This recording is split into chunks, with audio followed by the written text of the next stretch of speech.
আল্লাহ তাআলা যাদের হেদায়েত দান করেন তারা ছাড়া সবাই পথভ্রষ্ট। হেদায়েত দান শুধু আল্লাহই করতে পারেন। হেদায়েতের সম্পর্ক কেবল আল্লাহ তাআলার সঙ্গে। তাই মহান আল্লাহর কাছে সুপথ প্রাপ্তির দোয়া করা আবশ্যক। হেদায়েতের জন্য অনেক দোয়া করা যায়। পবিত্র কোরআনের সূরা ফাতিহাতেই রয়েছে হেদায়েত লাভের দোয়া। দোয়াটি হলো ইহদিনাস সিরাতাল মুস্তাকিম। হে আল্লাহ, আমাদেরকে সরল পথ দেখাও। সূরা ফাতিহা আয়াত 6। হেদায়েত কামনায় হাদিসে বর্ণিত আরেকটি গুরুত্বপূর্ণ দোয়া হলো আল্লাহুম্মা ইন্নী আসআলুকাল হুদা ওয়াত তুকা ওয়াল আফাফা ওয়াল গিনা।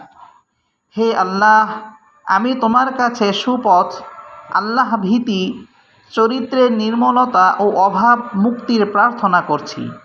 তিরমিজি শরীফ।